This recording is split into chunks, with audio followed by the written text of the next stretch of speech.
Hello, I'm Stephen Galpin and let me welcome you to Property Matters post-election special. We're going to be getting the views of some of our property experts in this programme, and I'm delighted to welcome Sally Wang. Welcome to you, Sally. Nice to be here. Good to have you back in the studio. Sally is responsible, I suppose is the word, for running her company SJW Property and bringing in a lot of investment into the UK from China in particular. So thank you for that, and we'll be talking about whether that might continue or not. And joining Sally is Finbarr Doyle of P4HB Procurement Specialist. Now, if you don't know what P4HB is, I think it's procurement for house builders, if I've got that right. Absolutely correct, yes. Jolly good. Okay, well, that's all the introductions over. So rather than a question and answers session, I just want to get the feeling of how our contributors are feeling about the election results and what they might expect from the new government. And Sally, I'm going to start with you. People in China, where historically have spent an awful lot of money in the UK investing in property, often for their children at university and various other reasons. Are the people in China interested in UK politics? And if so, what do they think of the election result that we've had? I think the Chinese investors, they are interested in the politics, but only from the perspective that will impact their investment or life.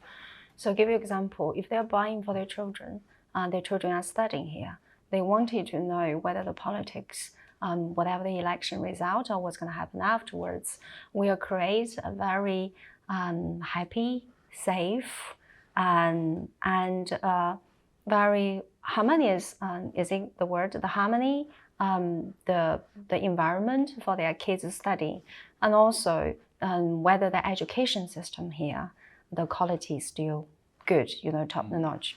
And from the investor point of view, they wanted to know that the country that they're investing in, the political environment is going to be stable, the economy situation is going to grow or booming, and also they wanted to know that the environment will give them the security that their asset here will be safe and will be well looked after. And if there's a problem arise, there will be legitimate and also a logical, practical solution to it. Okay. Just tell me, a thing that's always interested me is we have this huge investment from China into the property market. And as we've said, a lot of times it's to house their children while they're at university or whatever here, during their education. After that education period is finished, what percentage of your Chinese clients will keep the property as an investment going on? Or once the education process is over, do they want to sell and take their money back to China? Well, it depends on the economy. A lot of factors they will consider. Let's see if the place they have the property, whether in the UK or in the States or anywhere in the world, if the kids go back to China, but the place they have their asset, they feel safe and produce good rental income and provide a good capital growth. And also, it's kind of a hassle-free or very secure, they would keep it here if they don't need that money. If you have any of the element missing, they'll be thinking, I might have a better option. Sure, okay, thank you for that. Finbarr, you're in the business of building material procurement. Yeah. So actually, you're probably one of the best placed people to judge the mood of developers and those that are putting billions of pounds into building these properties, and perhaps the next 1.5 million properties that we're going to have in this next 5 years. Well, what do you think the view of developers is at the moment? Is it optimistic with this new government? I think it's early to say, because I think people are still absorbing the information, and I think there's only some headlines and some sort of high-level announcements so far. I think overall it's positive. Certainly our take on what the government has announced is positive, but that needs to be put in context of the fact that there was very little in place in the first place. So anything is better than nothing, but we're taking it as a positive step forward. I do think there's some gaps in their thinking when it comes to some of the announcements around planning. And I think there's some major gaps in some of the strategies that they've announced so far. So those gaps, they've spoken about, employing another 300 planners up and down the country. But what they've not spoken about is decision frameworks and how planning decisions are made at a local level. And they've spoken about, maybe as an exception to that, the larger infrastructure projects that might need to go to government level. But at a local level, they've not changed that decision making. And I think that's where some of the bottleneck, a bigger part of the bottleneck is. I've thought for quite some time, I wonder if we're past the point, given the complexities and sort of technical intricacies of development these days, whether a sort of a lay committee is really the right body to be. It's not. It should be a professional. Judgments. It should be a professional committee. It should be far more professionalised, and the framework should be consistent and not open to interpretation. And I think that's where you get the NIMBYism. That's where you get really, I'm not doing it in my watch, but I'll do it. I'm quite happy having an opinion. I was quite pleased to hear the Deputy Prime Minister say, she sort of said that she wanted to be aware of any significant developments that were being planned or in for planning, so that she could monitor the success rate and the practicality of those decisions. I thought that was good. I think that's really good, a really positive signal that, that NIMBYism might not actually wash. Just says you're being looked at, doesn't it? Exactly, and no one likes that if they think they might have a challenge. Just so long as it's consistent. Consistently executed. I think that's a key thing here. We don't know whether it will be or not, but let's hope that sort of positive sort of approach is a consistent approach across the country. Yes. I think a bigger area of concern from our perspective is this target of 1.5 million registered units over the next 5 years. I was looking yesterday at some stats. The highest number of units we've built in this country since 1972 was in 1988, and that was about 120,000 registered units, and that's on the year after Black Monday. Is that 120 or 220? Sorry, 220,000 units. That was on the back of Black Monday the previous year. So we committed to those units. And if you look at recent history, we've had obviously the crash of 2008. We had then Brexit if a number of years later. We've had COVID. The most number of units we've built in this country in recent history is 2022, 191,000 units. Mm. We've had, during that period, we've had shortage of materials. After 2008, a lot of the manufacturing base was scrapped because it wasn't fit for purpose. That has been rebuilt back to an extent. But if we're to have any chance of achieving this sort of 1.5 million over 5 years, then I think we need a strategy of investment in material manufacturing, a strategy of investment and grants around MMC. We need a real drive towards sustainable products. And if I was a developer right now, the one thing I would be definitely doing right now is securing my supply if I want to be part of that 1.5 million. Securing supply by aligning with strategic partners and making sure that you are getting your materials, because we will go on allocation, and that will drive increase in prices too. What about the labour? I think that's a factor. MMC might play a role in so modular construction over the longer term might alleviate that problem. But Brexit has taken a huge chunk of construction workers and tradesmen out of the system, and without an apprenticeship program and training programs for trade, making it an attractive option for school leavers rather than simply the university option. Without making that putting all of those things in place, I can't see how, even with a huge investment in MMC, how we can get there. I'm kind of like a very positive person, right? Like And if we want to achieve something in my company, I don't actually look at the historical figures. I'll be like, that happened before, it doesn't mean it's going to happen to me. That didn't happen before, it doesn't mean I'm not going to make it.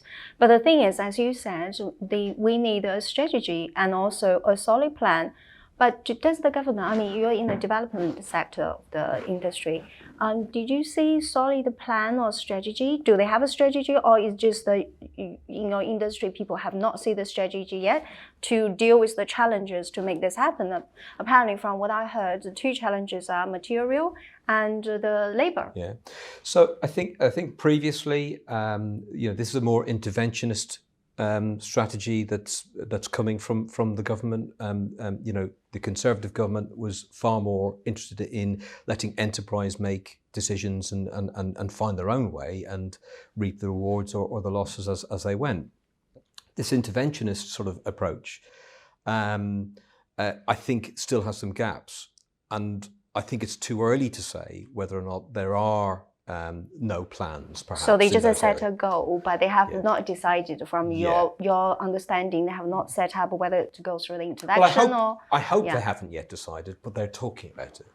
And I'd like to be part of that conversation, Well, at least they're doing something, and they do seem to be bringing in specialists to help with their decisions, which is good news. Sally, just in the last minute of this half, I'd like to just ask you, as you've been involved in selling new developments and apartments within new developments for some years now, your experience, more than 10 years, your experience is great. Do you think we're moving to building the right products now? And the reason I ask that is this: 10 years ago, if a development hadn't got a swimming pool, a gymnasium, a cinema, or anything else, it was, oh no, well, it's not really up to speed.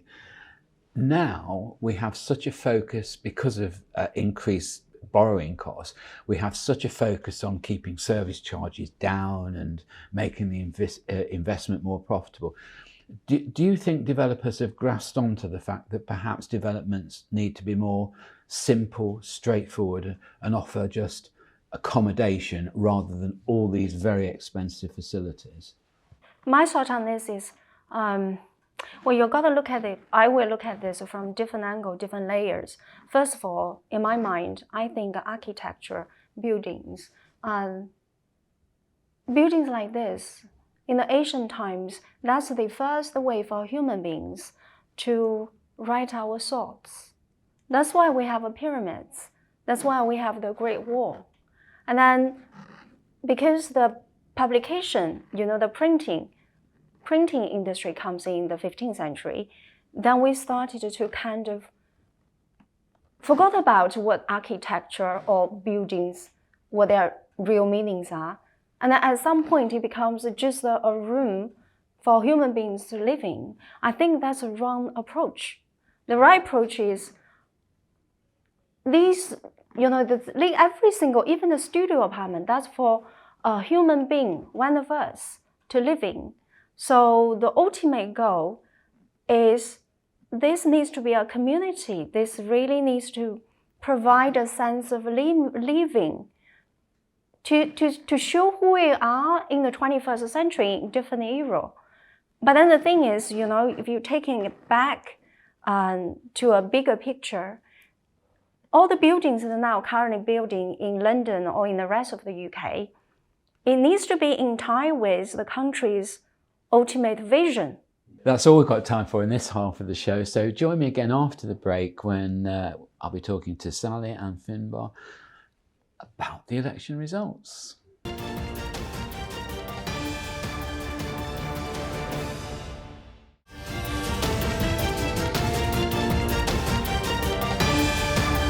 Hello and welcome back to our post-election special programme with Sally Wang and Finbarr Doyle. Welcome back, guys. So, Finbarr,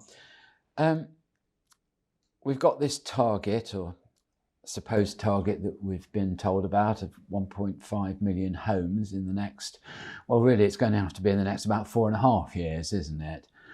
I personally think that's going some.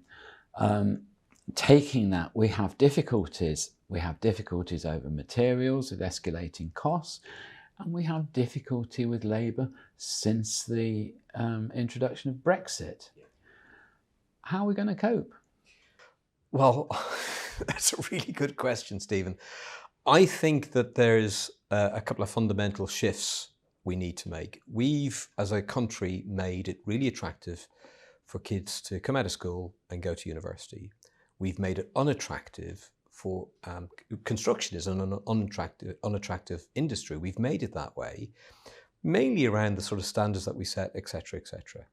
I think there needs to be a national drive on apprenticeships, on trades training, and to make it attractive and to put incentives in there for people to take that up as an option rather than simply going to university. But these houses are going to be built in the next 4.5 years, and getting apprentices onto the construction site is going to take a similar amount of time, isn't it, by the time you finish? It is. But what are we to do? Because we, post Brexit, if you look historically back, I'm Irish, so I can say this. The Irish were responsible for a lot of the infrastructure built in the UK because they came across, because that's the jobs that they took.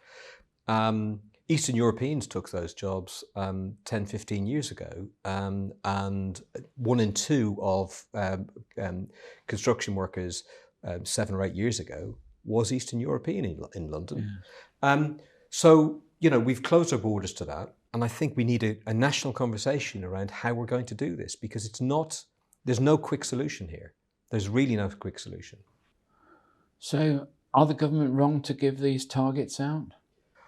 I think they need to really articulate better the detail of how they've come up with that figure and how they think it's going to happen, because I genuinely can't see it. We were just talking off camera a few minutes ago, and I mentioned to you that I had a friend that wrote to me and said, are there enough development sites around to build these homes? Are they readily available? Will they get planning, etc., etc.?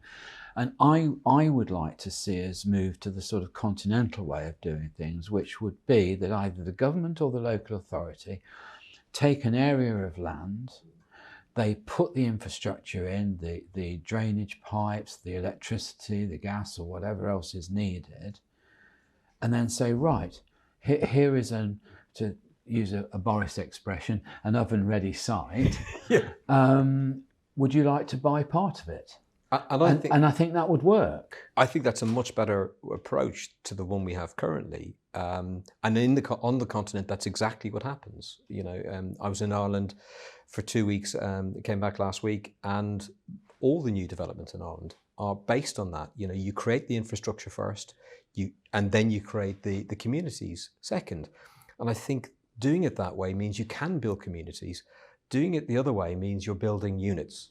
Yes. And that's it. And you might get some infrastructure built by the developer along the way. Units on their own are not the answer. We've seen this. We've seen in the past office blocks converted into blocks of apartments. Yeah, great. Except there's no infrastructure around. There's no shops. There's no transport. There's no tube station. There's no and therefore it actually creates more problems than it actually creates a real socially difficult environment. Socially deprived area. Yeah, exactly that. Yeah. And of course that has consequence on taxpayers' money, and then policing it and making sure that it doesn't overspill. And it creates all sorts of difficulties later on. Sally, you must look at our planning and our visions and think, where on earth are they? I mean, you're so focused, the Chinese government are so focused about what they want to achieve here, there and everywhere. I know you've had your construction difficulties over the last few years, but that's probably through oversupply in some cases, is it not? I don't know. Stephen, I actually spent 23 years in this country and less years in China. So I consider this as one of my home as well. It's two countries have a different approach to the same matter. It's not, it's very hard to see which one is right or wrong. You have both ups and downs. But what I find frustrating for me is in China, You know, like we would have this 50 years country vision, 100 years country vision, 150 years country vision. So in my company, when I started the company, I will tell myself and then gradually tell my leadership team what is my company's vision and what's going to happen to this company when I retire, when roughly I'm going to retire, and what's my role after my retirement. And I started to prepare for that because what I wanted for my company is a long, reputable, long company, like have a very, very long life.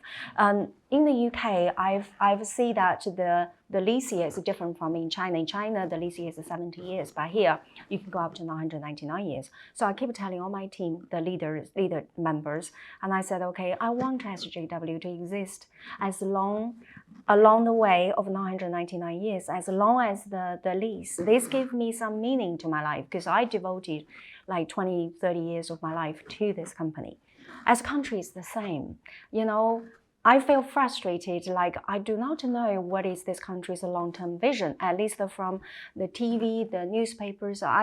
But educate me if I miss out this information. But if I do not know as a person living in this country for 23 years, then how the leaders of a different term will know? Then how do you make sure everybody is working towards the long-term vision? Well, the fact is they're not, because we're in a democracy, and the slight downside of our democracy here is that it's on a 4 to 5 year cycle. So you can't actually do what's needed, can you? Because you won't get in again. That maybe the thing needs to do is, you know, if somebody really comes out to say that to make great and great again, then define the meaning of great in every aspect. And then I think, you know, if you want to make and now the situation we're in is not the most rosy period because I lived 20 years here. I've seen good times, bad times. I don't consider now to be the most glamorous time. But then at times like this, we really need a vision. We really need everybody to see what and where we're heading towards, and then have some plan. If we don't have a solid plan, that's not a problem. Let's work together, come up with a plan. It's like when I set up a company goal, it's okay. We set a goal wrong at the beginning, but let's work together to work towards the vision because we improvise along the way. But the most important thing is the spirit needs to be right, the spirit to make it happen. If we say we're going to make, after this election, if we say that we're going to make the economy good, okay, let's have the spirit. How are we going to impact and influence every single person to contribute and make this economy good? I would say maybe start to do something like, you know, we deal with the letting and management. So I just kind of give an example, like step back to the actual thing that we do. Letting and management, there's one problem that we're facing and frustrates me is the tenant eviction. Okay, let's say we have a tenant stayed in the property, decided not to pay the rent. But this person, he or she decided to have a luxury lifestyle, right? Stop paying rent. Now we have a real life case. The court have gave a decision in April. The bailiff, we got a date, it's the 10th of October. 6 months. 6 months. 6 months. This is ridiculous. Yeah. I mean, the point for me, when I look at this matter, is, you know, from very, very small point of view, is I feel sorry for our landlords, but you can do rental insurance for it, and then we cover that, that's no problem. From a bigger point of view, what we are encouraging is behavior like this. If people know that they can stay in a property, take 6 months just for the bailiff to come along, 6 months for the court to make a decision, they can get a 1 year luxury lifestyle they wouldn't work for and pay for with their sweat. Blood and sweat as everybody else do. Then what we're encouraging a spirit in this society. I think this morning I was listening to the Housing Minister, and whilst the Leasehold Reform Act has gone through, the Renters Reform hasn't, has it? And he was asked, what are you going to do about this? Now, what he seemed to be saying, it was a little bit vague, as you might expect, but he seemed to be saying that they were going to look at the renters' reforms and pick the the best, and probably Section 21 is probably an area that needs addressing, and bring in what's necessary as soon as possible. And I really do hope that happens, because it's not just for renters, it's for, you know... I think it's the invisible spirit, invisible thing, the value. It's the value, Stephen. When I was in university, when I come to this country 23 years ago, I only come here with £1,000. And my salary was £800 a month. And I will live in the room, a tiny little room that I can afford to pay for, because I know, okay, I need to work hard to get what I want to get. This is the value I think we should. I think there is I think there's a lack of moral compass. I think we've lost our moral compass in some ways. I think if you look at the last 7 years, whichever way you vote, whatever, whether you're blue or red, it's irrelevant. You cannot say for the last 7 years that we've had a moral compass leading us, and I think that's affected society. Okay, well, look, there we are. That's all we've got time for. So a big thank you to Sally Wang. Thank you, Sally, for coming in. Thank you, Finbarr, for coming in. Thank you. It's been good to get your view on the post-election situation. Thank you very much indeed. Thank you for watching. Look forward to seeing you next time on Property Matters.